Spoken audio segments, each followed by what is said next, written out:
오늘 비도 많이 오는데 여러분들 이곳에 오신 한 분 한 분 정말 사랑하고 축복합니다. 우리 이 시간 밖에 비 오는 것처럼 하나님의 놀라운 은혜가 여러분들 마음속에 그리고 여러분들 가슴속에 임재하는 귀한 시간 되기를 간절히 축원드립니다. 우리 이 시간 함께 시간이 되었기 때문에 묵상하며 예배 가운데로 나가도록 하겠습니다.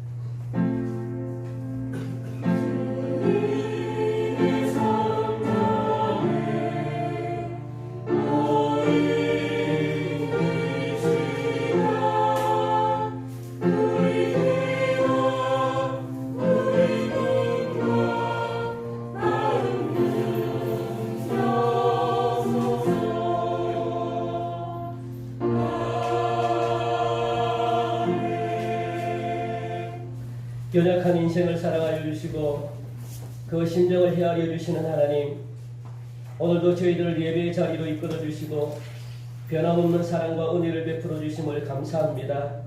우리가 무엇이건데 죄악 중에서 건져내어 의롭다 인정하시며 하나님의 자녀로 삼아 영생의 복을 누리게 하시나이까. 주님께서 베풀어 주신 그 헤아릴 수 없는 은혜에 감격하며 저희들 이렇게 사랑과 정성을 다해 삼위일체 하나님을 예배하오니 우리의 예배를 기쁘게 받아 주옵소서. 홀로 영광을 거두어 주시기를 간절히 원하오며 예수님의 이름으로 기원하옵나이다. 아멘. 우리 찬송 40장입니다.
나는 전능하신 아버지 하나님 천지의 창조주를 믿습니다.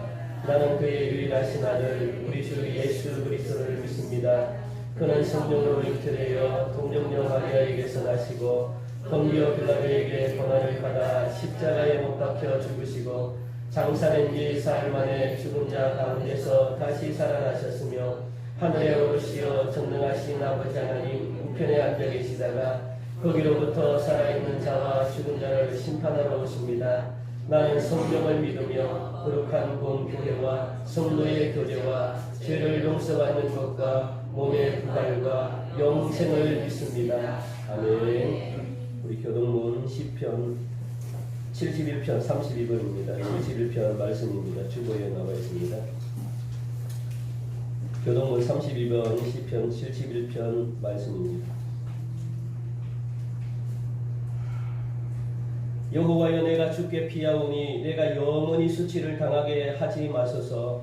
주의 의로 나를 건지시며 나를 풀어주시며 주의 귀를 내게 기울이사 나를 구원하소서. 주는 내가 항상 피하여 숨을 바위가 되소서. 주께서 나를 구원하라 명령하셨으니 이는 주께서 나의 반석이시오 나의 구세주시니라. 나의 하나님이여, 나를 악인의 손 곧 불의한 자와 흉악한 자의 장중에서 피하게 하소서. 주 여호와여, 주는 나의 소망이시오 내가 어릴 때부터 신뢰한 이시라. 내가 노태에서부터 주를 의지하였으며 나의 어머니의 배에서부터 주께서 나를 택하셨사오니 나는 항상 주를 찬송하리이다. 아멘. 찬송 412장 부르시겠습니다.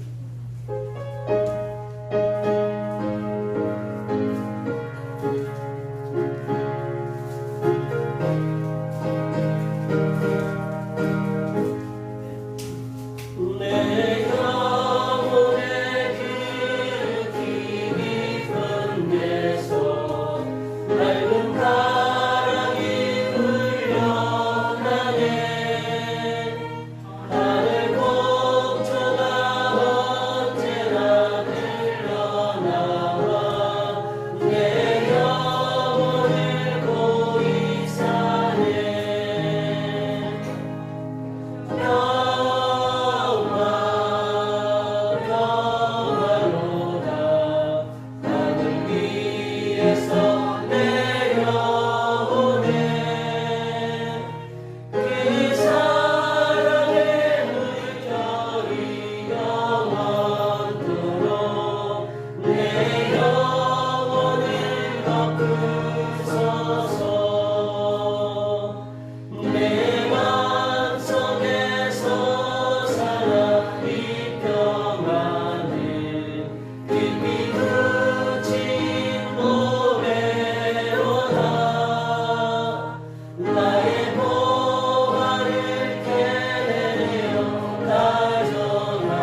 내가 누구를 두려워하리요?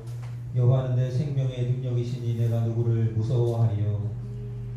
만유의 주제이시요 존귀하신 예수님, 낮고 천한 이 땅에 친히 사람으로 오셔서 우리를 구원하신 하나님, 그 크고 위대하신 이름을 시간 높이며 찬양합니다. 지난 한 주간도 주의 사랑하는 성도들 주의 날개 아래 품어주시고 오늘 복되고 거룩한 주일을 허락하시사 이 시간 신령과 진정으로 하나님 앞에 예배드리게 됨을 진심으로 감사합니다. 이 시간 주의 성령으로 충만케 하여 주시사 주님과의 깊은 만남과 교제가 있게 하여 주옵소서. 지치고 상한 심령들 새롭게 회복되는 놀라운 은혜가 이 시간 있게 하여 주옵소서. 평생에 여호와의 집에 살면서 여호와의 아름다움을 바라보며 하나님을 사모했던 다윗의 한 가지 소원처럼 저희 평생에 여호와의 집에 거하며 여호와 하나님을 예배하고 찬양하는 그런 복된 인생이 되게 하여 주옵소서. 어떠한 환경과 상황 속에서도 하나님을 원망하지 않게 하시고 낙심치 않게 하여 주시며 끝까지 믿음으로 하나님을 바라보고 신뢰하는 우리 모두가 되게 하여 주옵소서. 사랑의 하나님, 지난 44년 동안 주의 몸된 동성교회를 사랑하시사 지금까지 인도하신 그 크신 은혜에 감사드립니다. 예수 그리스도 십자가의 사랑을 전하며 영혼 구원의 그 귀한 사명을 잘 감당함으로 하나님께 칭찬받는 교회가 되게 하옵소서. 날마다 하나님 말씀을 듣고 묵상하며 순종케 하시고 하나님 주신 은사대로 그 직분을 잘 감당하여 몸된 교회가 날마다 바르게 세워지게 하여 주옵소서. 저희 믿음이 날마다 성숙하며 구원과 축복의 통로로 이 지역을 잘 섬기게 하옵소서. 올 한 해 동안 모범적인 전통을 세우는 복된 교회로 나아가게 하여 주옵소서. 군부대 이전 등 이 지역이 변화하는 가운데 있습니다. 이 지역 복음 사역을 우리가 잘 감당할 수 있도록 조금도 부족함 없게 하여 주시고 하나님 인도하여 주심에 따라서 하나님의 성전이 아름답게 준비되고 세워질 수 있도록 주여 은총 베풀어 주시옵소서. 특별히 질병으로 고통 중에 있는 우리 성도님들 또 가족들을 주님 이 시간 만나주시고 위로하여 주옵소서. 모든 질병과 연약함이 떠나가게 하시고 온전히 치유되는 은혜가 있게 하여 주옵소서. 다음 세대 교육부 자녀들에게 하나님 주시는 꿈과 지혜와 지식으로 충만케 하여 주시고 이제 가정과 교회, 이 나라 이 민족을 위해 크게 쓰임받는 복된 하나님의 일꾼들로 자라갈 수 있도록 주여 축복 내리워 주옵소서. 자비의 하나님, 우리나라 대한민국 가운데에 주의 긍휼을 베풀어 주시옵소서. 계속되는 장마 속에 수해로 고통 속에 있는 또 백성들 하나님의 크신 위로와 평강을 베풀어 주시옵소서.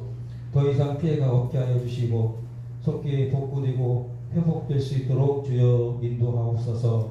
코로나19 치료제와 백신도 속히 개발되어 이제 저의 일상이 온전히 회복되게 하시고 마음껏 하나님을 예배하고 찬양할 수 있는 이 나라 이 민족이 될 수 있도록 주여 은총 베풀어 주시옵소서. 하나님의 창조 질서가 바르게 세워지게 하시고 포괄적 차별금지법 법안이 폐기되게 하시며 오직 하나님만 경외하고 세계 열방의 복음을 전하는 제사장의 국가가 되게 하여 주시옵소서. 소망의 주님, 이 시간도 하나님의 귀한 생명의 말씀 전해주실 박중범 목사님 주의 크신 권능으로 붙들어 주옵소서. 하나님 말씀이 선포될 때에 우리의 영이 성령으로 새롭게 회복되며 그리스도의 사랑과 진리로 가득 채워지는 은혜의 시간 되게 하여 주옵소서. 몸된 교회를 사랑하며 여러 모양으로 헌신하는 사랑하는 성도들 주여 기억하여 주옵시고 저들의 간절한 기도의 제목을 응답하여 주시며 자손 만대로 주여 크신 은총 베풀어 주시옵소서. 이 모든 말씀 언제나 우리의 빛과 구원 되신 신실하신 예수 그리스도의 이름으로 기도합니다. 아멘.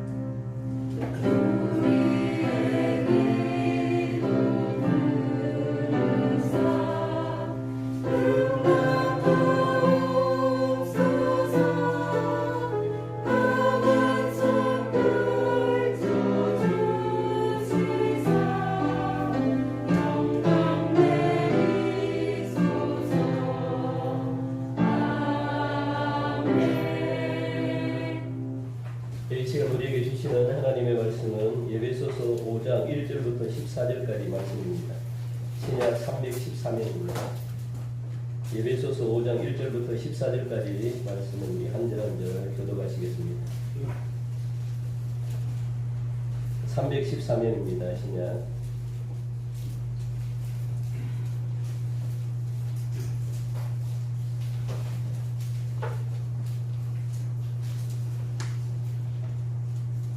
그러므로 사랑을 받는 자녀같이 너희는 하나님을 본받는 자가 되고 그리스도께서 너희를 사랑하신 것 같이 너희도 사랑 가운데서 살아라. 그는 우리를 위하여 자신을 버리사 향기로운 제물과 희생 제물로 하나님께 드리셨느니라. 음행과 온갖 더러운 것과 탐욕은 너희 중에서 그 이름조차도 부르지 말라. 이는 성도에게 마땅한 바니라. 누추함과 어리석은 말이나 희롱의 말이 마땅치 아니하니 오히려 감사하는 말을 하라. 너희도 정령의 것을 알거니와 음행하는 자나 더러운 자나 탐하는 자 곧 우상 숭배자는 다 그리스도와 하나님의 나라에서 기업을 얻지 못하리니 누구든지 헛된 말로 너희를 속이지 못하게 하라. 이로 말미암아 하나님의 신과 불순종의 아들들에게 임하나니. 그러므로 그들과 함께하는 자가 되지 말라. 너희가 자녀를 얻으려니 이제는 주 안에서 빛이라. 빛의 자녀들처럼 행하라. 빛의 열매는 모든 착함과 의로움과 진실함에 있느니라. 주를 기쁘시게 할 것이 무엇인가 시험하여 보라. 너는 열매 없는 어둠의 길에 참여하지 말고 도리어 책망하라. 그들에게는 향하는 것들은 말하고 부끄러운 것들이라. 그러나 책망을 받는 모든 것은 빛으로 말미암아 드러나나니 드러나는 것마다 빛이니라. 그러므로 너희 주를 잠자는 자여 깨어서 죽는 자가 먼저 일어나라. 그리스도께서 너희에게 주시리라 하셨느니라. 아멘. 이 시간 주인아의 자녀들 귀한 찬양이 있으시겠습니다.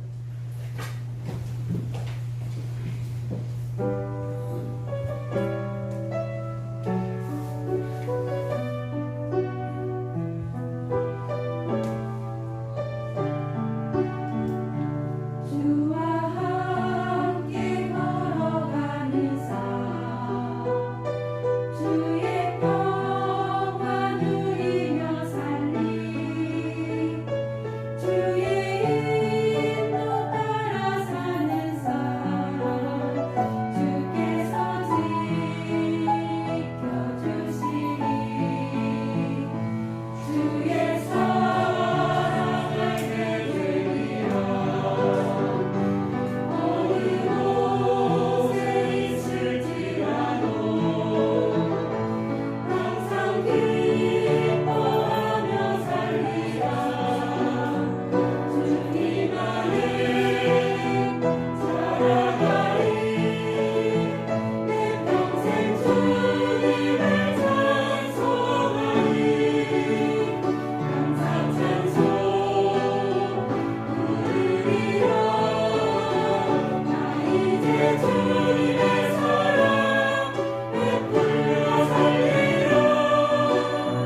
늘 찬송하리라.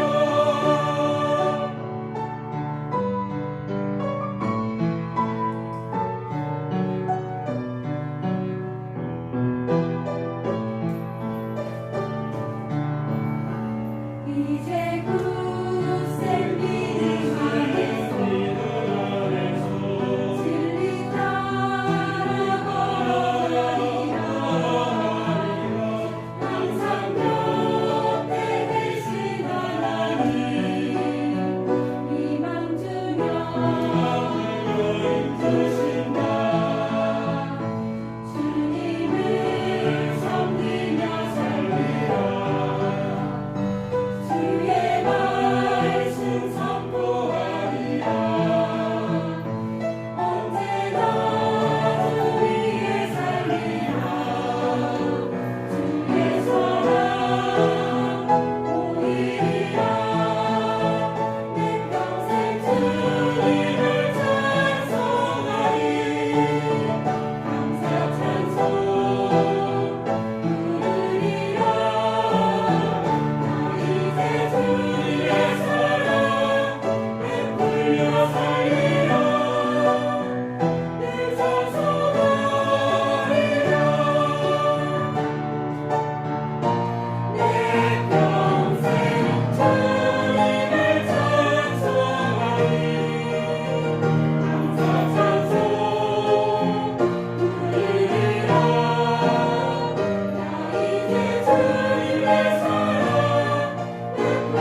사랑을 전하자. 주의 사랑을 전하자. 아멘. 여러분들 평안하십니까? 평안해요? 요즘 최고의 인사가 평안하십니까? 라는 인사입니다.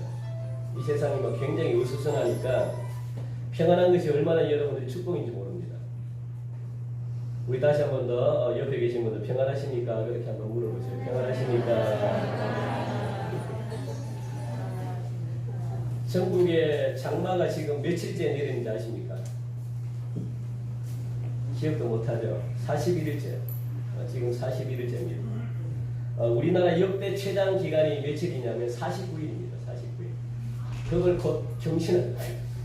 49일, 41일째. 41일째만 계속 그냥 비가 내려도 폭우가 내려도 지금 전국이 물폭탄으로 그냥 엉망입니다. 그리고 인명피해도 굉장히 많이 속출하고요. 뭐 산과 바다, 뭐 강, 뭐 할 것 없이 도시 시골 할 것 없이 얼마나 많은 비 피해가 지금 속출하고 있는지 모릅니다. 하천은 범람하고 도로 곳곳은 파괴되고 댐은 무너지고 그냥 붕괴되고 강원도, 전라도, 뭐 경상도 할 것 없이 그냥 뭐 남부, 중부, 북부 뭐 할 것 없이 전국이 그냥 몸살을 앓고 있어요. 몸살. 또 5호 태풍인 이 장미 이름 좋죠. 장미가 북상한데요. 무슨 일이 아닙니다. 지금 장미가 북상한데요. 그러니까 우리나라뿐만 아니고 전 세계가 지금 폭우로 피해가 속출하고 있습니다. 그만큼 우리 인간이 아무리 스스로가 정말 이렇게 교만하고 스스로가 뭔가 위대하다고 인간들이 그렇게 자부해도 하나님 없이는 도저히 살아갈 수가 없어요. 그 조그만 그 자연의 그 어떤 자연이 오는 그 재해도 그 인간이 스스로가 위대하다고 하는 그 인간이 자연의 재해도 막지를 못하는 그런 참 나약한 존재가 바로 우리 인간들입니다.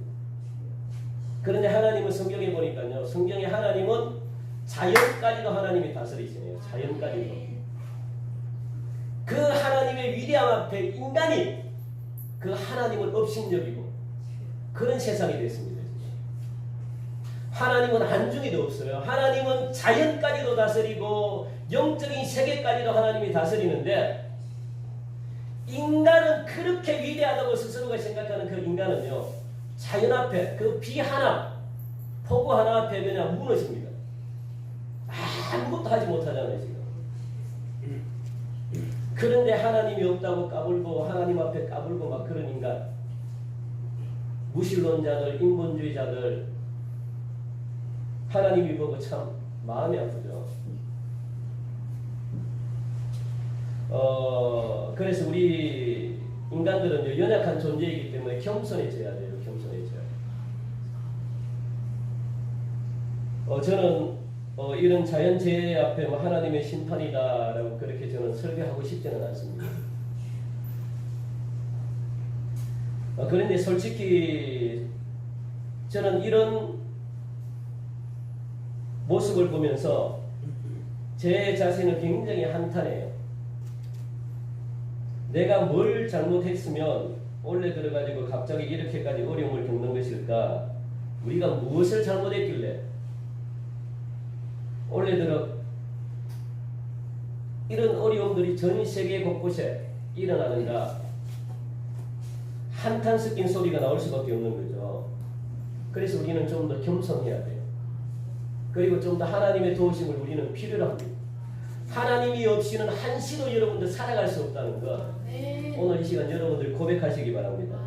그래서 여러분들은요. 자연을 좀 더 사랑하셔야 돼요. 자연을 좀 더 아끼고 사랑하고 그리고 또 보듬어주고 감싸주고 그리고 돌봐주고 이 자연이라는 존재도 사랑을 먹고 살아요. 놀랍죠? 자연도 사랑하면 그 사랑의 대가가 나와요. 그런데 사랑을 하지 않으면 사랑의 대가가 안 나옵니다. 무엇으로 돌아옵니까? 그냥 아픔으로 돌아오는 거예요. 그냥 누가 받습니까? 고스란히 여러분들이 받는 거예요. 제가 받는 거예요. 이 자연이라는 존재는요, 더없이 아름다움을 우리에게 주잖아요. 그래서 여러분들이 여행을 떠나는 거 아닙니까? 왜 여행을 떠나요? 여행을 떠나는 이유가 뭡니까, 여러분들? 그냥 일상생활 속에서 그냥 도망가고 싶잖아요. 그래서 막 이 근심 걱정을 다 내려놓고 싶은 생각에 여행을 가잖아요. 여행을 통해서 자연도 보고 산도 보고 바다도 보고 그러면서 여러분들이 갖지 못했던 힐링도 하고 그게 다 자연이 준다고요. 자연이. 그러면서 하나님의 위대하심을 찬양하게 하고. 그런데 자연은 이 휴가조차도 이 여행조차도 그렇게 허락하지 않네요. 휴가 다녀오셨습니까? 다녀오셨어요? 아니, 다녀오셨어요? 왜 못 다녀오셨습니까? 다녀올 상황이 안 되죠. 지금 막 비 피해로 지금 뭐 폭우로 강원도 가니까 강원도가 막 그냥 폭우에 차고 넘치고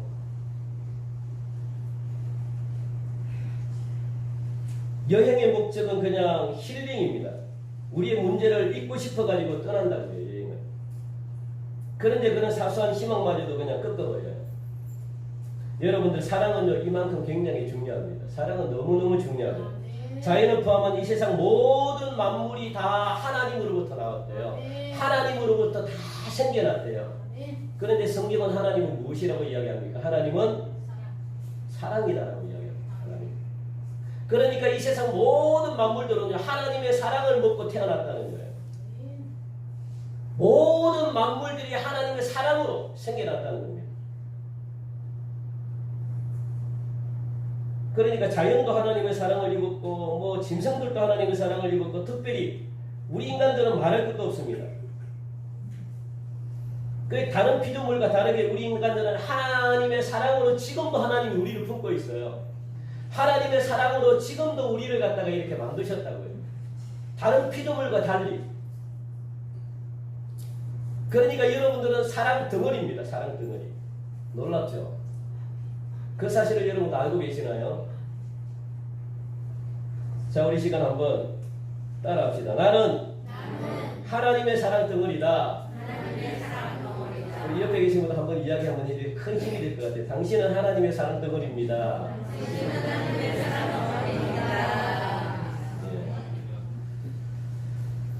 그런데 그 하나님의 그 사랑은 보이지 않게 우리를 사랑하셔요. 하나님의 사랑은 전혀 보이지 않습니다. 그런데 우리는 그 사랑을 성경에 보니까 알 수가 있대요. 그 사랑은 무엇을 통해 가지고 생각을 통해 가지고 알 수가 있고 행동을 통해서 알 수 있고 응답을 통해서 알 수가 있거든요.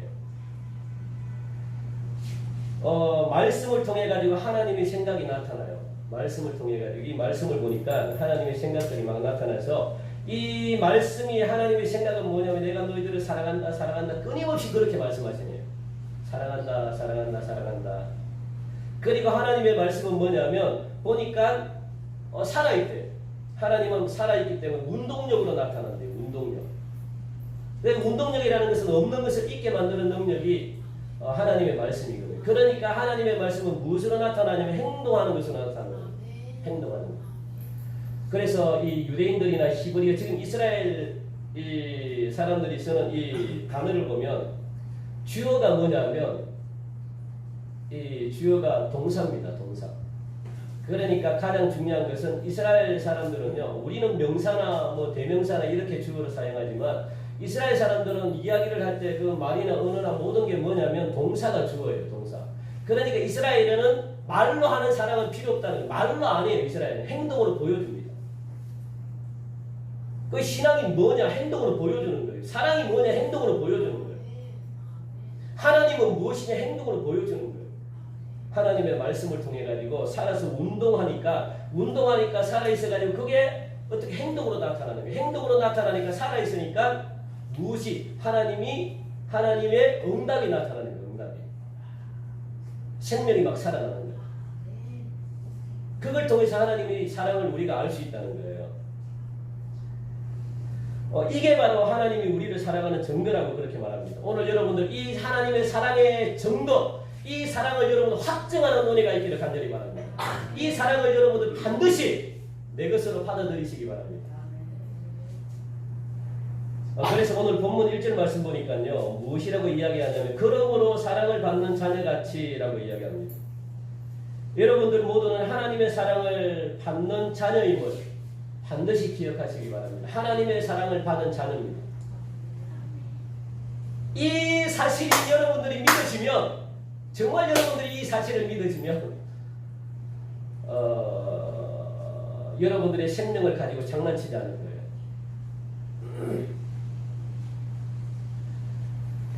옆에 계신 분들에게 우리 다시 한 번 더 이야기합시다. 당신은 하나님의 사랑을 받는 자녀입니다.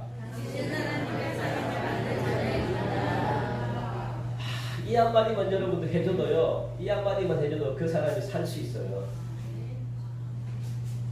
예, 당신은 하나님의 사랑받는 자녀입니다. 힘이 되지 않습니까? 별로 감동이 없어요. 별로 감동이 없어요. 그런데 오늘 본문에서 중요한 것은 뭐냐면 하나님의 사랑을 입은 자녀가 마땅히 해야 될 바가 있다고 그렇게 말씀하죠. 3절 보니까 끝에 이는 성도에게 마땅한 바다라고 그렇게 말씀합니다. 그 하나님의 사랑을 입었으면 마땅히 하나님을 본받는 자가 되라고 1절에 말씀하고 있습니다. 하나님의 사랑을 받은 자녀같이 너희는 하나님을 본받는 자가 되라. 하나님의 사랑을 받았으면 하나님을 본받는 자가 되는 것이 마땅하다라고 말씀하죠. 이 하나님을 본받는 자가 바로 성도입니다. 하나님의 사랑을 받은 사람이 바로 자녀가 성도입니다. 성도. 성도가 해야 되는 일은 하나님을 본받는 일이라고 그렇게 말씀하죠. 하나님을 본받는 일. 그게 바로 성도가 해야 될 일이다라고 그렇게 말씀하는 것을 볼 수 있습니다. 사실 우리가 살아가는 이 사회는요. 다양한 사람들이 모여가지고 다양한 구성원들이 모여가지고 나라를 만들어가잖아요. 국가를 만들어가잖아요. 그 다양한 사람들이 자기가 마땅히 해야 될 일이 다 있어요. 정치인들은 정치인들이 해야 될 일이 있고요. 교사들은 교사들이 해야 될 일이 있고 사업가들은 사업가들이 해야 될 일이 있고 종교인들은 종교인이 해야 될 일이 있고 학생은 학생들이 해야 될 일이 있고 각자 위치에서 각자에게 주어질 일을 다 할 때 대한민국이라는 나라는 안전하게 유지가 되죠. 그러니까 행복한 나라가 되는 겁니다. 그들이 마땅히 해야 될 일을 다 해야 될 때 책임을 다할 때 조화로운 세상을 만들어갈 수 있죠. 아름다운 세상을 만들어갈 수 있다는 거예요. 마찬가지로 우리 모두는 하나님 앞에 거룩한 백성으로 부름받았습니다. 그러니까 거룩한 백성은요. 사랑을 받은 하나님께 사랑을 받은 자녀다라고 말씀하죠. 하나님께 사랑을 받은 자녀가 거룩한 백성 성도라는 거예요. 성도. 그래서 성도이기 때문에 성도로서 꼭 해야 될 마땅한 일이 있다라고 말합니다. 마땅한 일이 있다. 그것은 하나님을 본받는 것인데 그 내용이 구체적으로 오늘 본문에 보니까 제시되어 있어요. 와. 성도로서 마땅히 해야 될 첫 번째 일은 뭐냐면 오늘 2절 말씀 보니까 사랑을 입는 거예요. 사랑을 입는 거. 여러분들 사랑을 입으시기를 간절히 바랍니다. 사랑을 입으셔야만 사랑을 줄 수가 있어요. 누구의 사랑을 입을까요? 2절 말씀 보니까 우리 같이 2절 우리 앞부분만 우리 같이 읽읍시다. 시작. 그리스도께서 너희를 사랑하신 것 같이 너희도 사랑 가운데서 행하라. 누구의 사랑을 입으라고요? 그리스도의 사랑을 입으라. 그렇게 말합니다. 그러니까 예수 그리스도께서 자신을 희생제물로 하나님께 드린 하나님께 바쳐진 그러므로 십자가의 죽으심으로 말미암아 우리를 향한 사랑을 나타내 보이신 그 사랑을 입으라는 거예요. 나를 위해 십자가에 못 박아 돌아가신 그 예수님의 그 사랑을 여러분들이 입으시기 바랍니다. 그 사랑을 입으시라고 그렇게 말씀하죠. 그래서 우리 인간은 하나님으로부터 사랑을 입었기 때문에 사랑이 없으면 여러분들 절대적으로 못 살아가요. 사랑이 없으면 못 살아가요.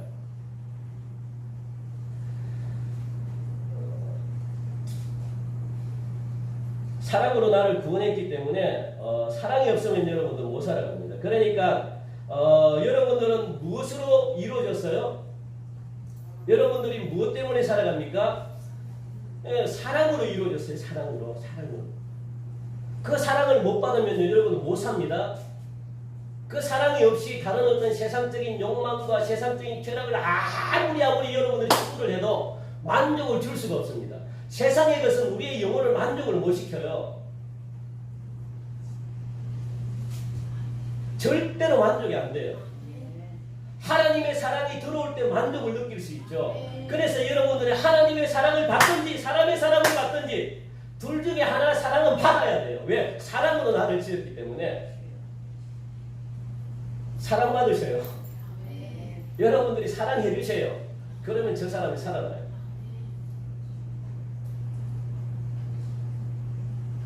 그런데 죄송합니다만 여러분들, 제가 어젠가 그저께인가요? 무슨 TV를 봤는지 모르겠는데 브라이언 아십니까?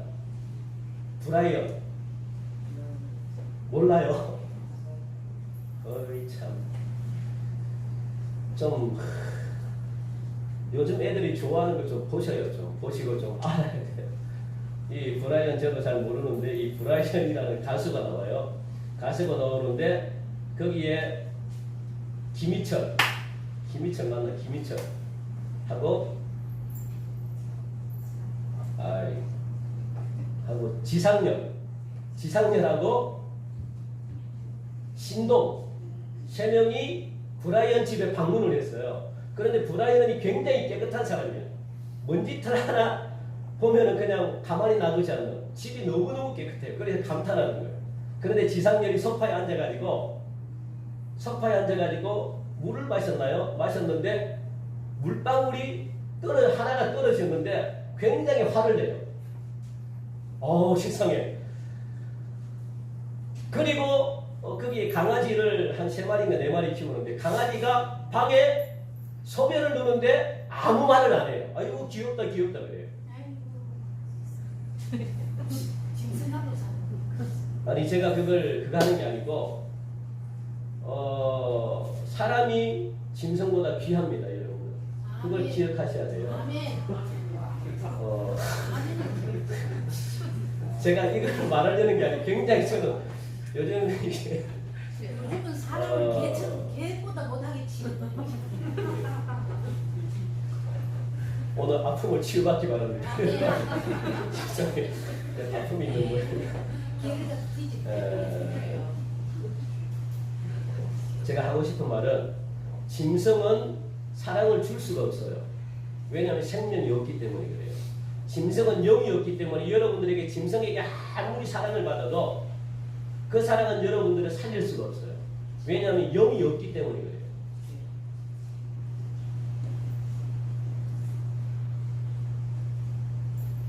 그러니까 여러분들이 살아나기 위해서 하나님의 사랑을 받든가 사람의 사랑을 받든가 둘 중에 하나는 받아야만 여러분들이 살 수 있습니다.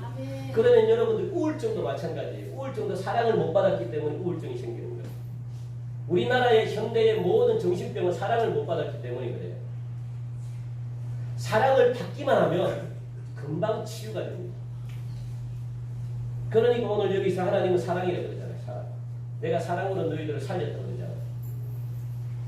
그 여러분들이 예수님의 십자가의 사랑을 여러분들이 반드시 받으라고 말씀하고 있습니다. 그 사랑을 받아야만 여러분들이 살 수 있고 그 사랑으로 말미암아 다른 사람을 살릴 수가 있대요. 내 속에 생명이 없는데 어떻게 생명을 살립니까? 내 속에 예수 그리스도의 그 사랑이 없는데 어떻게 다른 사람들을 살릴 수가 있습니까? 그러니까 먼저 받으래요. 예수님의 사랑을 먼저 받아라. 그러면 그 사랑으로 말미암아 다른 사람들이 살아난다고 그렇게 이야기합니다. 그래서 우리 주님은 그 사랑을 다른 사람들에게 보여주려고 말씀하고 있는 거죠. 네가 나의 사랑을 받았으면 가지고 있지 말고 보여주라고 그렇게 말하고 있습니다. 그게 바로 성도로서 마땅히 해야 될 첫 번째 일이라는 거예요. 첫 번째. 저는 한 가지 우리 성도님들에게 부탁하고 싶은 게 있습니다. 솔직히 어떻게 우리가 이 대한민국의 모든 사람들을 우리가 다 사랑할 수 없잖아요. 여러분들이 대한민국을 살릴 자신이 있습니까? 이 한국을 깨울 자신이 있습니까? 네, 저는 속으로 자신이 있지만 말은 안 합니다. 그런데 우리가 대한민국을 깨울 수는 없지만 이 지역만큼은 우리가 깨울 수 있어요. 이 공항동이란 만큼은 우리가 깨울 수 있다는 거예요. 그런데 여러분들 한 가지 우리가 할 수 있는 게 있어요. 저와 여러분들 한 가지 약속을 해줘야 될 게 있습니다. 뭐냐면 사랑받기 원해서 관심받고 싶어서 살고 싶어가지고 우리 교회로 찾아오는 많은 사람들이 앞으로 저는 많아질 거라고 저는 믿습니다. 아멘. 살고 싶어서 사랑받고 싶어서 교회로 찾아오는 사람들이 많이 있을 거예요. 그러면 우리가 마땅히 할 일은 뭐냐면 가장 중요한 일이 무엇이냐면 하나님께 받은 사랑을 우리끼리만 나누지 말자는 거예요. 우리끼리만 나누지 말자는 거예요.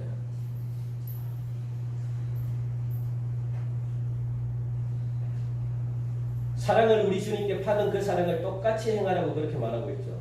우리가 마땅히 해야 될 것은 하나님께 받은 사랑을 우리 주님께 받은 사랑을 똑같이 행하라. 이게 사명입니다. 이게 뭐냐면 이거는 의무예요. 여러분들이 해도 되고 안 해도 되는 것이 아니라 의무라고 그렇게 이야기해요. 똑같이 행해라. 사랑을 똑같이 나눠줘라. 그러니까 여러분들이 해야 될, 하기 싫어도 여러분들이 해야 될 의무라는 거예요. 내가 하나님의 사랑을 받았으면, 내가 거룩한 하나님의 백성이 되었으면 마땅히 해야 될 게 뭐냐? 사랑을 주는 거예요. 사랑을 주는 거. 그거는 의무입니다. 여러분들이 하기 싫다고 안 하는 게 아니고 해야 된다는 거예요. 의무라고 이야기합니다. 그래서 우리 교회 찾아오는 사람들에게 여러분은 보여주라는 거예요. 우리끼리 친해지는 것도 좋고 우리끼리 이야기하는 것도 좋고 우리끼리 막 어울리는 것도 다 좋은데 우리끼리 속에 무엇을 그 사람을 좀 포함시켜줘라는 거예요. 그 사람이 살고자 찾아왔는데 우리끼리 좋아서 그냥 그 사람을 외면해버리고 그냥 우리끼리만 평생 하지 말자는 거예요. 그 우리끼리 속에 누구? 새로운 사람을 포함시켜주라는 거예요. 포함시켜. 그게 사랑이라는 거예요. 내가 하기 싫지만 이 속에 어떤 멤버가 들어오는 것도 내가 싫지만 하나님의 의무이기 때문에 식구라고 생각하고 포함시켜주라는 거예요.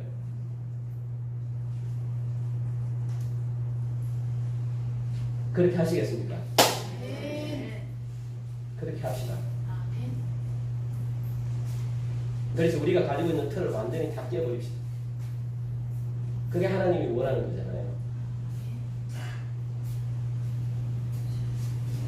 여러분들 우리끼리 속에 있는 그들도 따뜻하게 사랑스럽게 이름도 불러줘가면서 관심도 가지면서 외롭지 않게 챙겨주시고 사랑을 보여주시기 바랍니다. 자살했던 연예인들 있죠. 연예인들, 자살했던 연예인들. 그리고 지난주에도 제가 배구 선수고 고유민 그리고 하여튼 자살을 많이 했잖아요. 최근에 들어가지고 연예인들 스포츠 왜 그들이 자살했을까요? 맞아가지고 억울해가지고 그거는 아니래요. 그것도 맞는데 더 중요한 것은 고유민이가 이야기했던 게 있어요. 뭐냐면 자기가 공동체를 생활하잖아요. 그런데 자기가 감독이나 코치나 전부 다 자기가 못한다고 막 꾸중하니까 선수들끼리도 그 사람을 왕따를 시켰대요. 그 얼마나 외롭겠습니까? 공동체 생활, 숙소 생활을 하는데 아무도 자기를 인정 안 해주고 그냥 눈초리를 주고 어울리지도 않고 그러니까 어떻게 살 수 있겠습니까? 그래서 자기 배구팀을 빠져나가고 이탈하고 그 얼마나 힘들었겠어요. 그게 사람을 죽이는 거예요. 그게 사람을 죽인다고요. 내가 살고 싶어서 우리 교회에 왔는데 교회가 뭡니까? 생명을 살리는 곳이 아닙니까? 내가 살고 싶어서 교회로 찾아 나왔는데 오히려 교회라는 것이 사람을 죽여요. 사람을 죽여요. 상처를 줘요. 아픔을 줘요. 우리는 그러지 맙시다.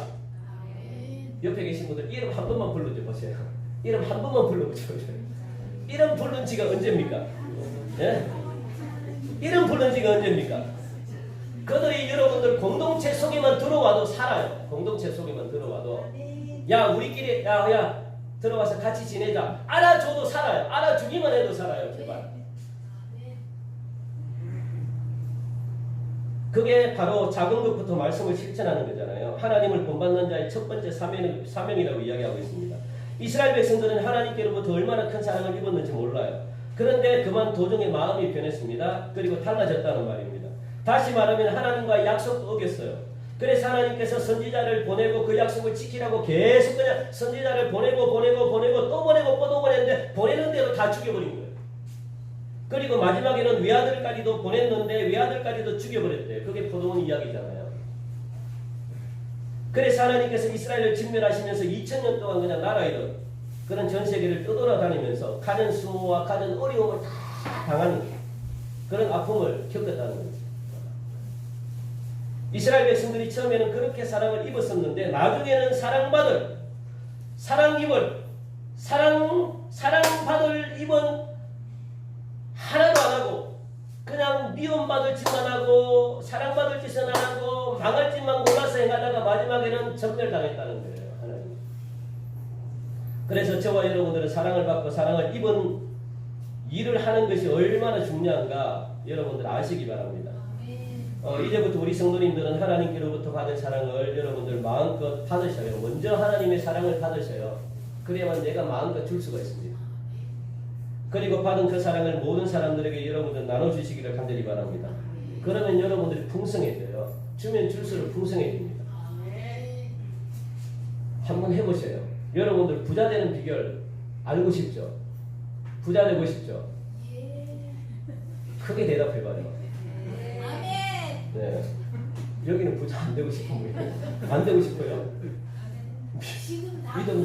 믿음대로 됐죠. 안 되고 싶어요? 되고 싶죠? 제가 가르쳐 드릴게요. 이대로 하실 겁니다.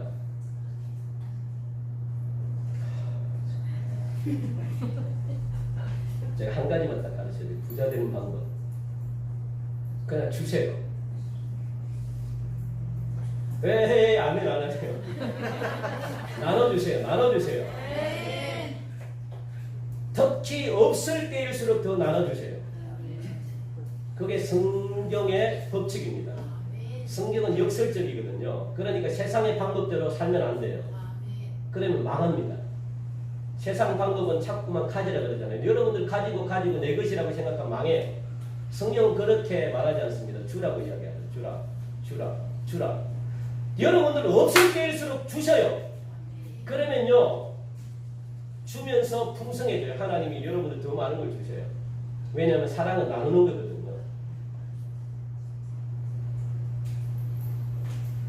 아멘.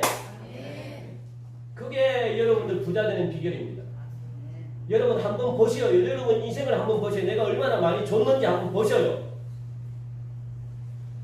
그걸 보면 정답이 나오죠. 안 나와요.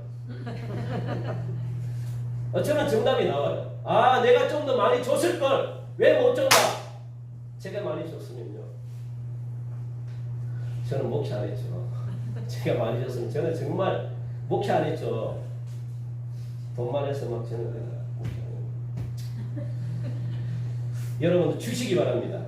하나님의 사랑을 여러분들이 받았다면 하나님을 본받는 자가 되어야 돼요. 우리가 보이지 않는 하나님의 사랑을 어떻게 본받습니까? 라고 하면 4장 32절 예배소서 4장 32절 우리 한번 읽어볼까요? 예배소서 구체적인 내용이 나와요. 예배소서 4장 30 바로 위의 절이죠.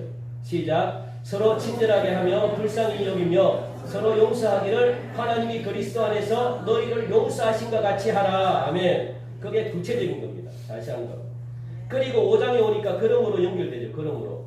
그러니까 위의 절과 이 5절 1절은 연결되는 말이라는 거예요. 하나님이 그리스도 안에서 너희를 용서하신 같이 용서하는 것이 하나님을 본받는 것이라고 말하고 있습니다. 그 용서가 뭐냐? 서로 친절하게 하며 불쌍히 여기며 서로 용서하기를 하나님이 그리스도 안에서 너희를 용서하신 같이 하라는 거예요. 하나님을 본받는 것은 서로 용서하래요. 용서하라는 거예요. 여러분들 용서가 됩니까? 그게 사랑이라는 거예요. 용서하라는 거예요. 용서하라는 거. 그게 구체적인 내용이죠. 예수 그리스도께서 십자가에 죽으심으로 우리의 지난 모든 과거, 현재, 미래의 죄를 용서해 주신 것처럼 남에게 용서를 베풀어 주라는 겁니다. 이것이 성도의 마땅히 할 바다라고 이야기합니다. 마땅히 할 바. 성도로서 마땅히 해야 될 두 번째는요. 3절부터 7절 말씀 보니까 어둠에 속한 일을 버리라는 거예요. 어둠에 속한 일. 어둠에 속한 일은 첫 번째 보니까요. 음행과 온갖 더러운 것과 3절 보니까 탐욕. 그것을 버리라는 거예요. 음행도 버리고 더러운 것도 버리고 탐욕도 버리고. 두 번째는 4절 누추함과 어리석은 말, 희롱의 말 다 버리라는 거예요. 이게 무엇이라고 어둠 속에 속한 일이라고 말합니다. 성도로서 해야 될 건 뭡니까? 이것들을 버리라는 거예요. 여러분은 오늘 이 시간 완전히 버리시기 바랍니다. 음행과 온갖 더러운 것과 탐욕과 우상숭배는요. 이 당시 사람들에게는 그냥 일상화가 됐어요. 죄인 줄 몰라요. 왜냐하면 너무 죄가 이 세상에 관영하니까 죄가 죄인 줄 몰라요. 그만큼 죄에 대해서 마음이 무디어질 때는 무디어졌다는 거예요. 이게 말세의 현상입니다. 이게 세상 끝날의 현상입니다. 죄가 죄인지 몰라요. 그러니까 사도 바울은 바로 이것에서 예민해져라 얘기합니다. 이것에서부터 예민해지라 그렇게 말하고 있죠. 지금 나라도 마찬가지죠. 지금 우리나라 이 정부가 지금 하려고 하는 동성애 이게 죄인지 몰라요. 여러분들 이 동성애가 왜 무섭냐면 여러분 만약에 학교에서 동성애를 가르치는 어린이집에서 동성애를 아이들에게 가르친다. 교회에 들어와가지고 등록해서 동성애를 이 교회 학생들에게 가르친다. 가정이 파탄납니다. 사회가 무너져요. 이게 어떻게 여러분들 정상적입니까? 하나님이 가장 싫어하는 죄가 동성애인데 동성애를 죄라고 안 하고 동성애를 정상으로 생각하면 안 되는 거죠. 그러니까 죄가 무너진 거예요. 죄가 죄인 줄 모르는 거예요. 동성애는 굉장히 심각한 죄예요, 여러분들. 너무 심각합니다. 그러니까 이게 합법화가 되면 나라가 힘들어지죠. 그러면 동성애 문제는 뭡니까? 아기를 못 낳는다는 거예요. 아기를 못 낳으니까 무엇을 해야 될까요? 입양을 해야 되는 거예요. 그러면 입양받은 애들은 계속 동성애가 됩니다. 왜요? 아버지에게 받아야 될 강인함, 엄마에게 받아야 될 따뜻함 이걸 받지를 못하고 한쪽으로만 치우쳐 버리니까요. 동성애자로 그냥 변화되는 거죠. 동성애는 쾌락입니다. 쾌락. 동성애는 병이 아니에요. 여러분들 기억하시기 바랍니다. 동성애의 대부분 95%, 96% 대부분 사람들은 쾌락 때문에 못 버리는 거예요. 나는 뭐 동성애 태어날 때부터 하나님이 그렇게 만드셨겠습니까? 동성애는 쾌락이라고요. 엄청난 쾌락이라고요, 여러분들. 동성애에 탈출했던 사람들이 인정하는 것은 전부 다 쾌락이라고 이야기해요. 쾌락. 자기를 채우는 거, 욕망을 채우는 거. 그게 죄잖아요, 죄. 하나님이 정말 그렇게 만들었다면 불쌍히 여겨야죠. 그런 사람은 죄라고 이야기하지 말아야죠. 그 하나님이 그렇게 안 만들었다는 거예요. 그걸 우리는 여러분들 기억하시기 바랍니다. 사도 바울은 바로 이것에서 예민해져 있어야 된다고 말하고 있습니다. 하지만 여러분들 여기서 강조하는 것은 뭐냐면 하나님이 보실 때 어마어마한 죄에 관한 것이라고만 생각한다면 그것은 오해라는 거예요. 죄가 어마어마한 죄만 죄라고 아닌 거예요. 말하고 있지 않습니다. 온갖 더러운 것이라고 이야기하죠. 온갖 더러운 것. 온갖 더러운 것은 뭐냐면 더러운 것이라면 모두 다 해당된다는 거예요. 더러운 것이라면 모두 다가 해당된다는 거예요. 크고 적던 모두 다 해당된다는 거예요. 모두 다. 그러니까 아주 사소하게 보이는 것일지라도 악에 대해서 성도는 예민한 상태에 있어야 된다고 말합니다. 그러면 이제 여러분들 예민해져야 되는데 예민해져 있어야만 함을 나타내는 구체적인 표현을 여러분들 보시면 3절 중간에 보니까요. 중요합니다. 그 이름조차도 부르지 말라 그렇게 이야기합니다. 그 이름조차도 부르지 말라. 여러분 성도는 악에 대해서는 그 이름조차 불러서는 안 된다고 이야기합니다. 그러니까 만약에 우상 숭배를 하면 그 우상을 섬기는 그 이름조차도 불러서는 안 된다는 거예요. 지극히 무의식 중에 할 수 있는 일이라도 허용돼서는 안 된다는 거예요. 그 사소한 것도 용납해서는 안 된다는 겁니다. 그만큼 죄에 관한 한 얼마나 예민한 상태에 있어야 되는지 사도 바울은 지금 우리에게 말씀하고 있다는 거예요. 그렇다면 우리는 이름을 부르는 일조차 금지해야 될 정도로 왜 이렇게 죄악에 관해서 예민해져야 있어야 되는가? 이름을 부른다는 것은 여러분들 아무것도 아닌 것 같지만 어마어마한 의미로 다가옵니다.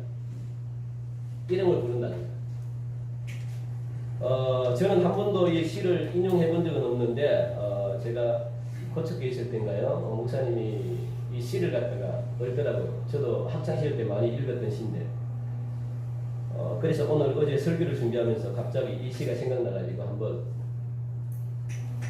보입니까? 꽃! 김춘수 우리 한번 여러분들 정말 시인의 목소리를 한번 읽어봅시다. 시작! 내가 그의 이름을 불러드리기 전에는 그는 다만 하나의 몸짓을 지나지 않았다. 내가 그의 이름을 불러주었을 때 그는 나에게로 와서 꽃이 되었다. 나의 빛깔과 향기에 맞는 물과 나의 이름을 불러다. 그렇죠. 이름을 불러주니까 의미가 되는 거예요. 이름을 불러주니까 생명이 사는 겁니다. 놀라운 겁니다. 여러분들 우상을 섬기는 그 이름을 부르면 생명이 살아나요. 그 이름이라는 것은요, 의미가 있다는 거예요, 의미가. 역사를 하더라는 거예요. 살아난다는 거예요. 그 성경에도 이 막달라 마리아, 사람들은 전부 다 귀신 들렸다, 귀신 들렸다, 아유, 저 창녀다, 막 이렇게 이름을 한 번도 불러주지 않아요. 그러니까 외로운 거죠. 그런데 예수님이 막달라 마리아에게 와가지고, 막달라 마리아야, 이렇게 이름 불러주니까요, 여인이 살아나는 거예요. 귀신이 떠나가는 거예요. 이름이 얼마나 여러분들 중요한지 몰라요. 그래서 하나님이 일꾼이 됐잖아요. 오늘 집에 돌아가셔가지고 여러분들 이름 불러줘 보세요. 이름. 내 사랑하는 아내에게 이름 불러주고, 내 사랑하는 남편에게 이름 불러주고, 그 이름이 의미가 얼마나 크게 다가오는데요. 여러분 새로운 분들 이름을 계속 불러주면요, 그 사람이 너무 좋아가지고 그냥 막 안 떠나요. 교회 안 떠나요. 그런데 이름 한 번도 안 불러주고 눈도 한 번도 안 맞춰주니까 그냥 떠나는 거죠. 제발 여러분들 오시는 분들은 이름을 한 사람이라도 한 5명 정도만 이름 불러줘도요, 그분은 교회 안전합니다. 우리 그렇게 합시다. 갑자기 숙연했습니다. 네, 우리 그렇게 합시다. 그런데 성도로서, 그러니까 우리는 큰 범죄가 아니라서 조그만 사소한 죄는요, 우리가 소홀히 여길 수 있다는 거예요. 그런데 성도로서 마땅히 해야 될 일은요, 그런 사소한 죄까지도 경계해라는 겁니다. 또 4절에 보니까 누추한 어리석은 말이나 희롱의 말 하지 말라는 거예요. 누추함은 추잡하고 천박한 말 하지 말라는 거죠. 12절과 똑같습니다. 그들이 엄밀히 행하는 것들은 말하기도 부끄러운 것들이다. 그러니까 추잡한 것은 뭐냐면 엄밀한 그 엄란한 말들, 비속어 같은 걸 하지 말라는 거예요. 그리고 어리석은 말은 아무런 의미 없는 말을 하지 말라는 거예요.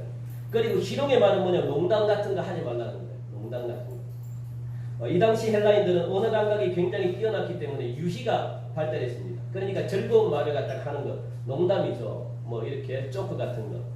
그래서 사람을 기쁘게 하고. 이런 말들을 굉장히 많이 사용했어요. 그런데 농담을 많이, 이런 말을 갖다가 될 수 있어서 자제하라는 거예요. 물론 웃기는 말 많이 사용했다는. 그런데 이 농담을 많이 하면 여러분들 영성이 죽어요. 농담 많이 하는 사람 치고 영성이 이렇게 하는 사람 없어요. 그 사람들은 좋아. 왜냐하면 이 농담은 사람들에게 좋게 하기 때문이죠. 이 농담 좋아하고 그냥 막 하면은요, 여러분들 영이 다 죽어요.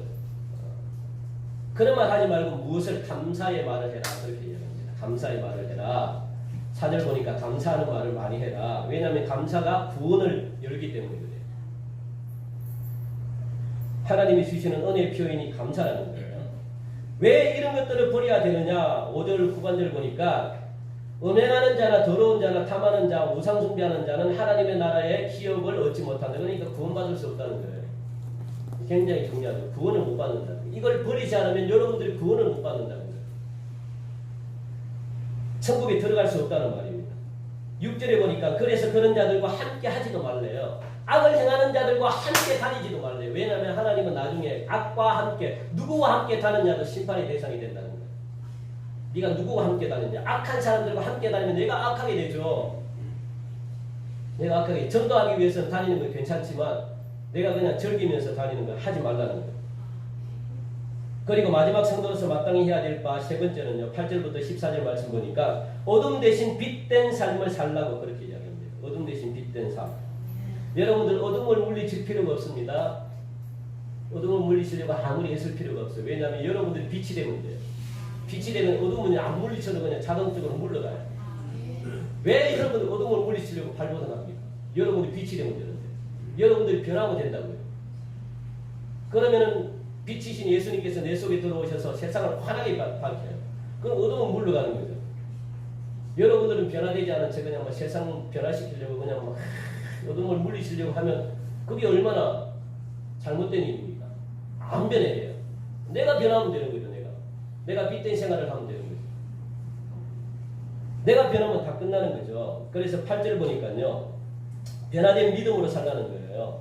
8절 보니까 너희가 전에는 어둠이더니, 전에는 분명히 전이라고 하는 시제가 나와요. 전에는 어둠이더니 이제는 무엇이라고요? 분명히 이제라는 시제. 이제는 주 안에서 빛이라고 말합니다. 옛날에는 하나님을 몰랐을 때는 여러분들이 어둠 속에 다녔다는 거예요. 그러니까 어둠 속에 다녔다는 것은 내가 죄를 지어도 죄인인 줄 모른다는 거예요. 부끄럽지 않다는 거예요.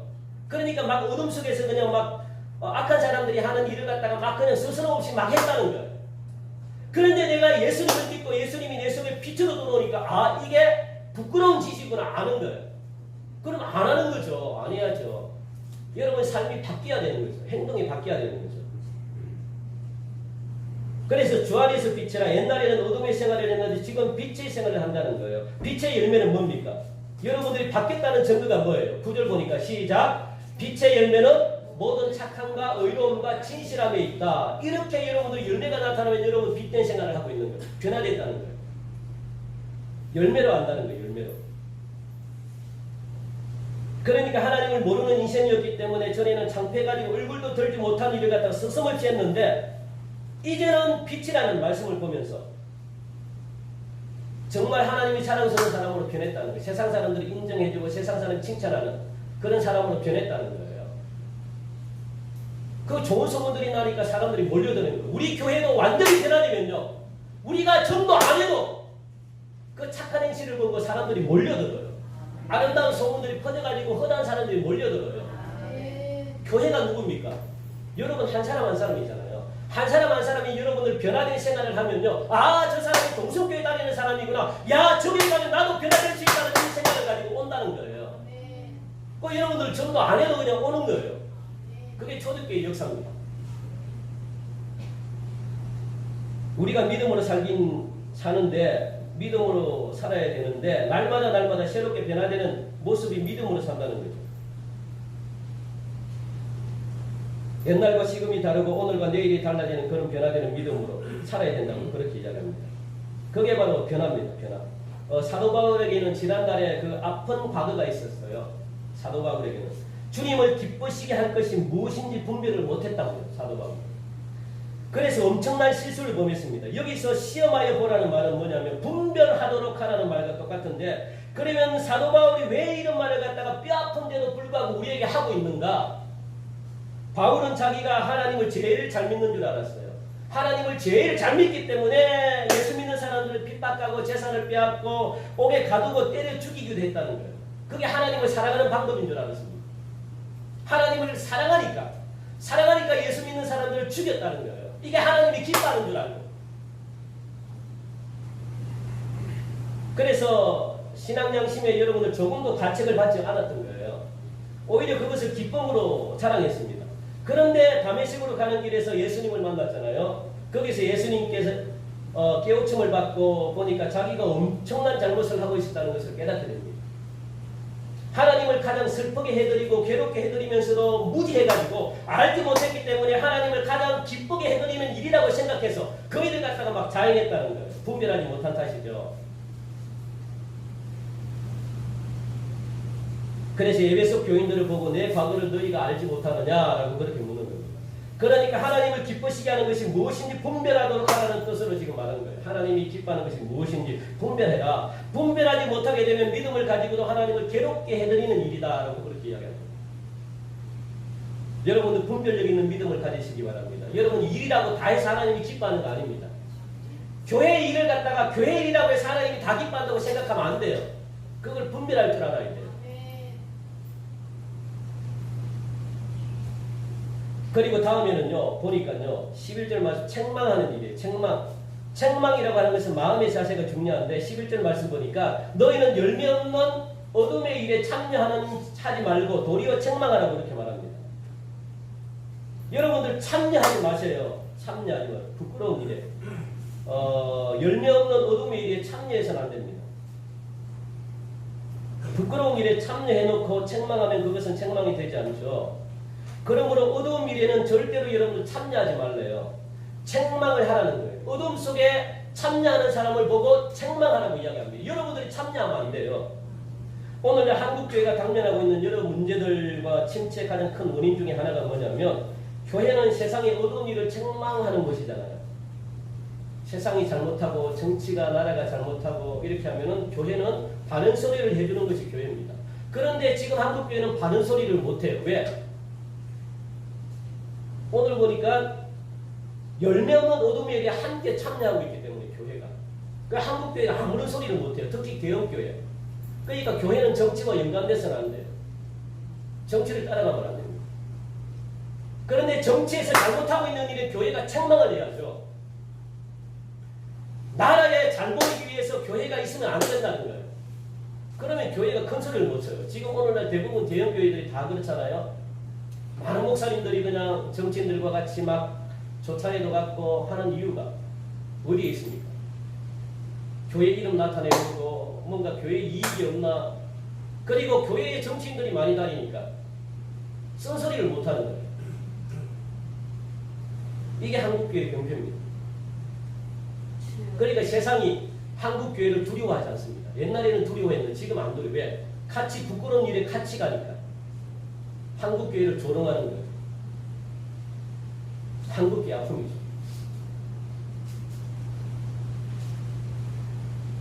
그러니까 정치와 권력과 하나님 사이에 머뭇거리면서 저울질하면서 결정을 내리지 못하고 망설이고 있다는 거예요. 한국교회가. 이게 바로 열매 없는 어둠에 참여하는 겁니다. 그러니까 세상은 교회를 아주 만만하게 우습게 생각합니다. 세상으로부터 외면을 당해요. 세상을 교회가 두려워하지 않습니다. 타겟이 교회입니다. 여러분들 책망은 정죄가 아니에요. 책망은 비난이 아닙니다. 책망은 사랑으로 바로잡는 거예요. 책망은 바로잡아가지고 살리는 것이 책망입니다. 살리지 못하면 책망은 의미가 없어요. 여러분. 결국은 교회는요. 그 살리는 게 무엇으로? 말씀으로 책망해야 돼요. 말씀으로. 말씀이 살리기 때문에 여러분 생각으로 책망하면 안 돼요. 다 죽어요. 여러분. 저 사람이 막 잘못해가지고 막 찾아가가지고 그냥 여러분 생각을 가지고 막 하면 저 사람은 죽는다니까요. 그러니까 성경에도 책망을 받는 것은 13절 보니까 책망을 받는 것은 빛으로 말미암아 드러나나니 그러니까 책망은 말씀으로 해야 돼요. 말씀으로. 말씀으로 책망을 하면 그 사람들이 받아듣고 말씀이 생명을 살리는 거죠. 그게 사랑이잖아요. 사랑으로 책망이라 그렇게 말합니다. 결국은 교회는 말씀으로 승부를 걸어야 돼요. 말씀이 떠나면 교회는 없어요. 그러니까 말씀이 죽은 교회는 생명을 못 살리고 하나님의 말씀을 가지고 책망하라는 거예요. 사랑하는 하나님의 사랑을 받은 성도 여러분, 성도로서 마땅히 해야 될 일을 갖다가 여러분들 하시기 바랍니다. 그래서 결론입니다. 14절 말씀 보니까 영적인 잠에서 여러분들 제발 깨어나세요.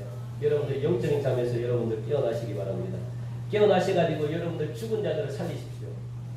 그러므로 그리스도의 빛을 여러분들 비추시기 바랍니다. 어둠의 노인자들을 향해서 마음껏 외치세요. 마음껏 그냥 어둠에 있는 자들을 향해서 외치십시오. 이제는 더 이상 그렇게 살지 말라고 막 외치십시오. 여러분들. 그렇게 살면 죽습니다. 하나님께로 나오십시오. 그렇게 살면 죽습니다. 말씀을 붙드십시오. 여러분 가는 길이 잘못된 길입니다. 예수님께로 가야 됩니다. 예수님이 나의 생명이고 길이고 빛입니다. 이렇게 여러분 외쳐야 된다는 거예요. 한국교회가 지금 이걸 외치지 않고 엉뚱한 걸 외치고 있어요. 우리 교회가 큽니다. 우리 교회가 많습니다. 우리 교인이 많습니다. 우리 교회가 뭐가 있습니다. 뭐가 있습니다. 뭐가 있습니다. 아이들을 위한 뭐 교육관이 있고 뭐가 있습니다. 이게 생명을 살리지 않아요. 교회는요 무엇을 이 길로 가면 안 됩니다. 안 됩니다. 죽습니다. 하나님께로 나와야 됩니다. 회개하십시오. 정말 예수님을 붙들어야 됩니다. 예수님이 길입니다. 이렇게 외쳐야만 된다고요. 이렇게. 이게 교회죠. 뭐 크기 자랑하고 그러면 안 되죠. 물론 크기도 중요한데 저는 한국 대형교회가 있어야 된다고 생각해요. 왜냐하면 그래야만 세상이 깔보지 못하기 때문에 그래요. 작은 교회만 있으면 깔봐요. 그런데 큰 교회가 큰 교회로서 당당히 서 있어야 되는 거죠. 세상에 짓밟히지 말고. 그리고 인정받아야 되죠. 그리고 큰 교회가 정말 존경을 받아야 돼요. 그래야만 세상은 세상은요 교회를 못 덤벼요. 그런데 큰 교회가 그 역할을 못하기 때문에 지금 세상이 막 짓밟고 있는 거죠. 저는 마음이 아픕니다. 우리 교회가 아무리 여러분들 그런 일을 해도 세상은요 우리 교회를 몰라요. 그런데 큰 교회가 한번 딱 하나님이 기뻐하는 일을 갖다가 탁 하고 이렇게 하면요 금방 알죠. 온누리교회, 영락교회, 소망교회 뭡니까? 명석교회 뭡니까 또 어디 뭐 교회가 뭐 있습니까? 여의도 순복음교회 이런 일이 정말 하나님이 기뻐하는 일을 갖다가 딱 해봐요. 그럼 세상이 두려움 겁내죠. 더 이상 여러분들 그렇게 살지 말라고 외치십시오. 그러니까 경고, 책망하는 게 얼마나 중요한지 모릅니다. 제가 하나 이야기하고 제가 마치겠습니다.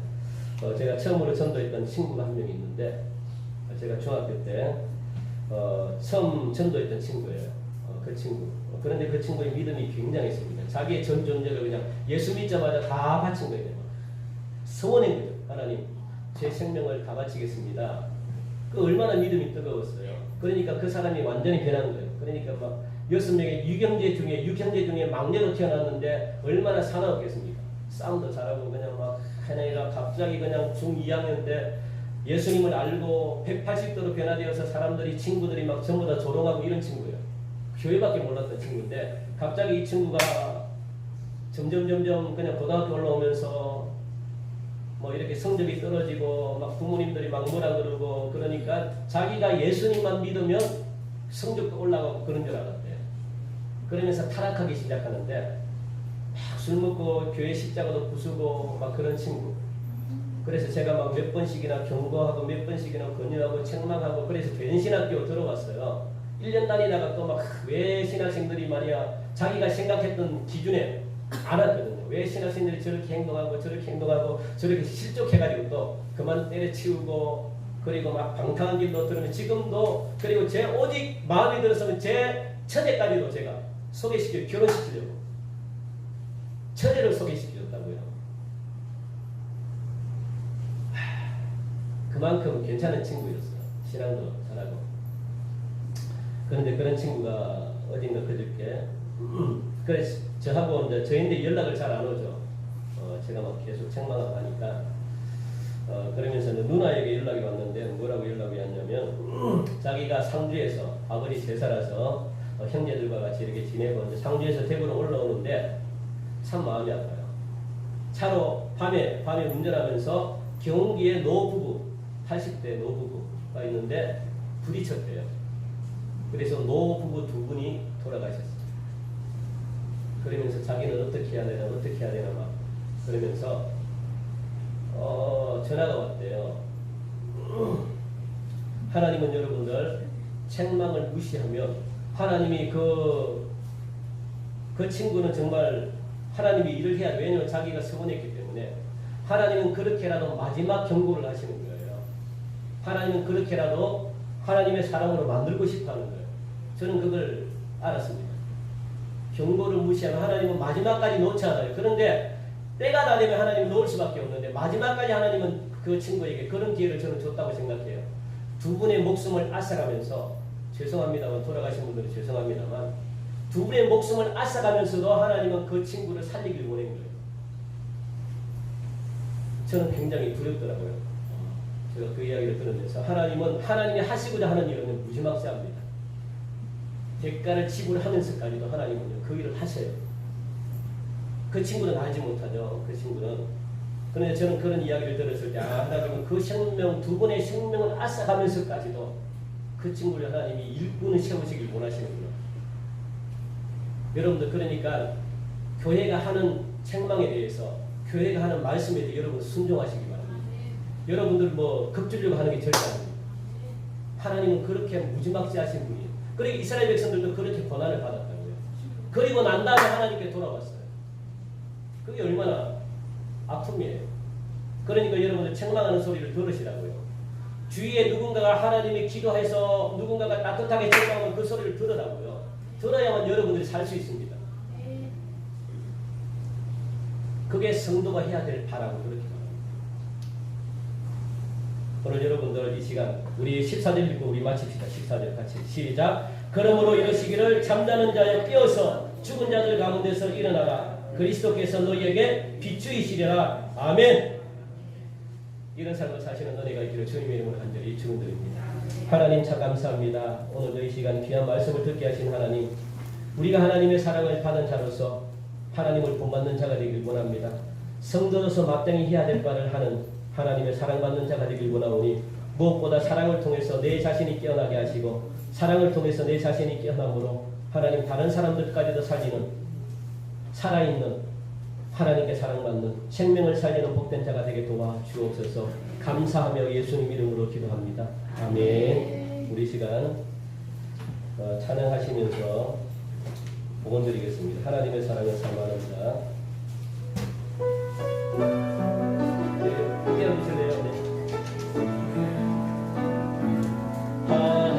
하나님의 사랑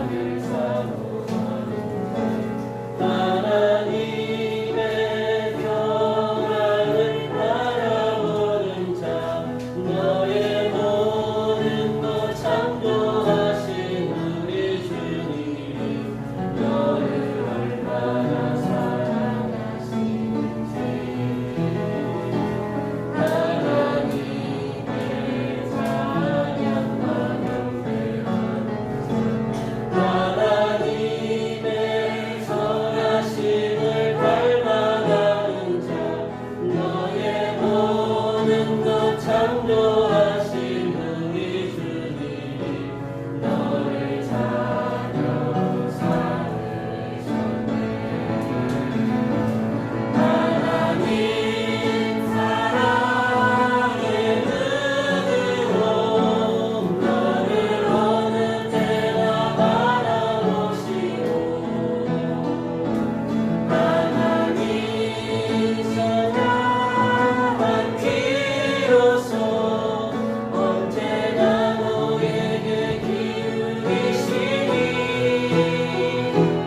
어둠에 밝은 빛을 비춰주시고 너의 작은 세금에도 응답하시니 너는 어느 곳에 있든지 주를 향하고 주만 바라보 하나님 사랑의 눈으로 하나님 사랑의 눈으로 너를 어느 때나 바라보시고 하나님인 자한 귀로서 언제나 너에게 기울이시니 어둠에 밝은 빛을 비춰주시고 너의 작은 시름에도 응답하시니 너는 어느 곳에 있든지 주를 향하고 주만 바라볼지라.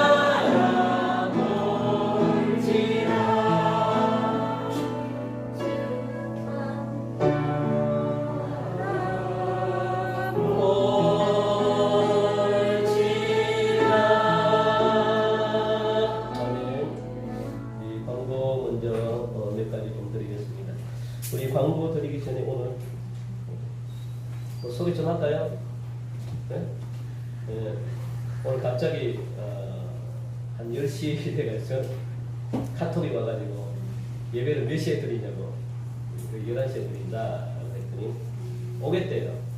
왜 오냐 그런 말은 안 했지 그냥 휴가라서 아마 온 것 같아요. 제가 평소에 참 존경하고 참 사랑하고 참 괜찮다라고 생각하는 목사님이십니다. 지금 인천 어디죠? 인천교회. 예? 인천교회요. 인천교회 그래도 교회가 커요. 거기서 부목사님 지금 하고 계시고 나이는 저보다 어린데 뭐 어리지도 않죠. 그런데 훨씬 저보다도 정말 이 깨끗하게 청결하게 하나님이 정말 기뻐하는 그런 목회. 제가 또 아무나 좋아하지 않습니다.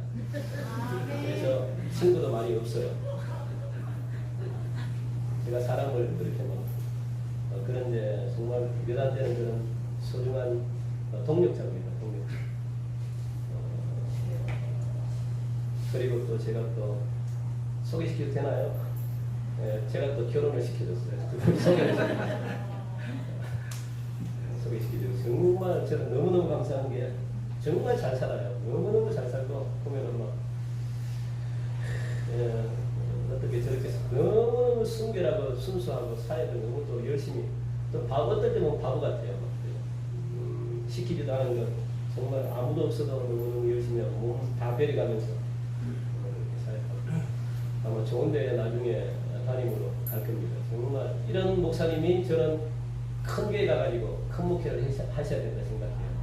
그래서 한 교회를 깨우고 생명을 살리고 오늘 찾아왔습니다. 우리 황재열 목사님, 우리 박찬옥 사모님, 우리 한번 인사 한번 해주세요. 네.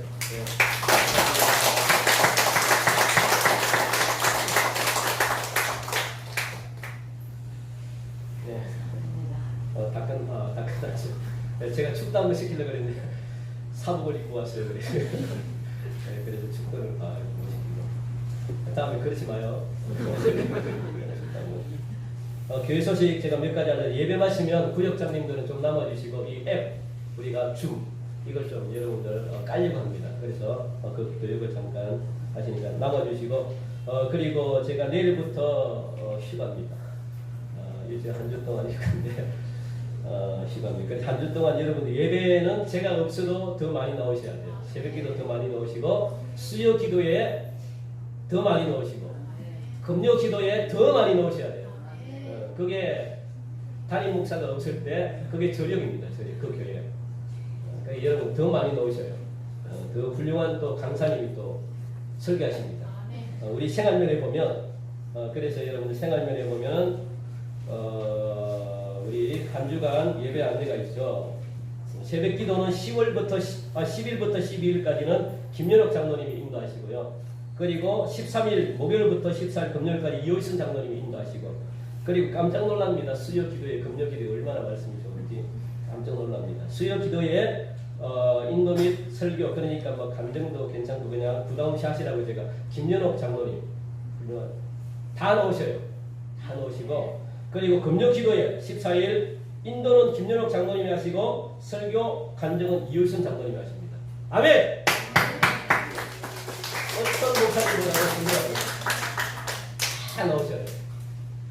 네, 그렇게 여러분들 진행이 되고, 그리고 온라인 화상 채팅 줌 설치 안 하신 분들은 여러분들 다 하시기 바라고, 일회용 마스크가 비치되어 있고 여름철 에너지 절약 모임 후 본다. 이거 한 번씩 또 털고 가시는 분들이 있어요.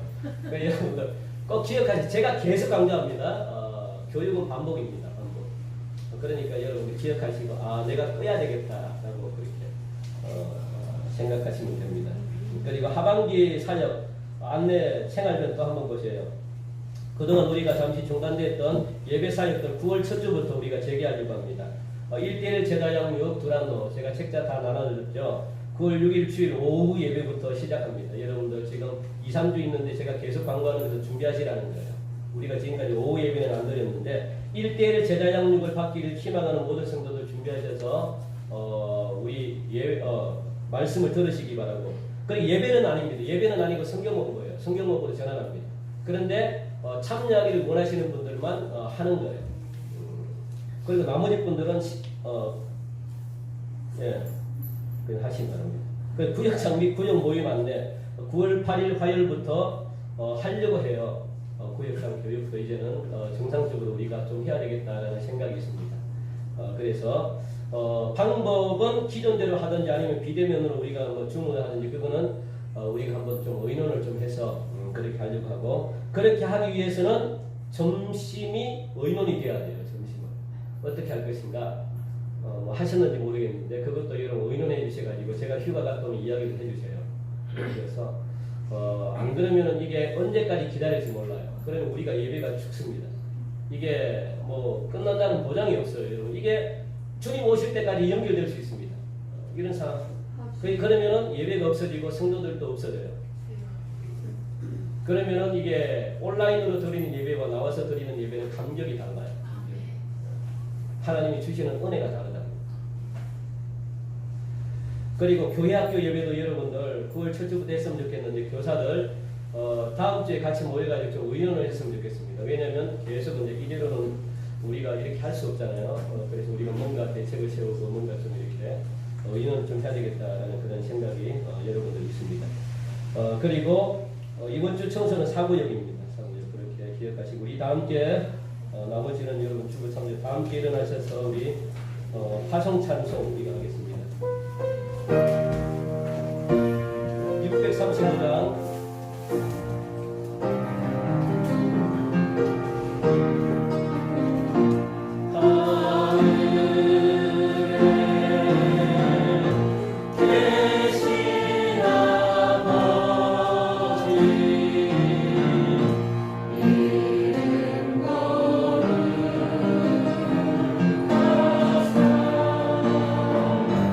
주님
주시는 귀한 예물을 가지고 우리의 몸과 우리의 마음을 마치 하나님께 올려드렸습니다. 하나님, 이 예물 주님이 기쁘게 받아주시고 이 예물이 우리가 쓸데없는 것이 아무런 것에 쓰임받지 않게 하시며 정말 우리가 폭우로 인하여 힘들어하는 가정들, 먹지 못하고 아파하고 병원비가 없고 수술비가 없고 전 세계에 하나님 아버지 나가 있는 수많은 선교사들, 마음껏 물질이 없어서 사역을 하지 못하는 선교사님들, 그리고 또 한국교회 어려운 교회들, 하나님 그것들을 위해 우리가 귀하게 쓰임받기를 간절히 원하오니 우리의 적은 예물로 통해서 오병이의 놀라운 기적이 나타나게 하시고 그들 모두를 살리는 역사가 있게 하여 주시옵소서. 하나님 올려드리는 귀한 사랑하는 성도들의 손길도 하나님이 기쁘게 받아주시길 간절히 원합니다. 들어와도 복을 받고 나가도 복을 받고 하늘문을 열어주셔서 하늘을 심었더니 하나님 30개가 열리고 60개가 열리고 100개가 열리는 놀라운 축복이 성도들에게 있게 하여 주시고 드리는 마음은 있지만 드리지 못한 사랑하는 손길들도 하나님이 더욱더 큰 은혜를 주심으로 말미암아 더 가정들이 풍성해지고 더 일하는 것들이 풍성해지는 축복을 누리게 하여 주시옵소서. 하나님 특보로 폭우로 인하여 피해 입은 사랑하는 가정들 하나님의 위로하심 있길 간절히 원하오며 오늘도 하나님 우리 예배를 참석한 우리 또 황절 목사님 또 박찬옥 사모님 하나님 그 모든 목회의에 성령의 기름 부으심이 있게 하셔서 정말 생명 사랑하고 영혼 사랑하고 하나님 사랑하는 목사님의 모든 사역 가운데 정말 하나님이 기뻐하는 목회를 감당해 드리는 주의 종으로 쓰임받게 하여 주옵소서. 하나님 특별히 오늘도 여전히 육체의 질병으로 고통받고 경제적인 어려움과 그리고 영적인 침체에 힘들어하며 가정의 문제, 자녀의 문제, 사업장의 어려움들 생각하지 못했던 여러 가지 일들로 괴로워하는 모든 영혼들 성령께서 만져주시고 하나님 회복의 역사가 나타나게 하셔서 하나님께 영광된 삶을 살게 하여 주시옵소서. 믿음대로 되게 하여 주시옵소서. 주님의 나라가 이루어지게 하여 주시옵소서.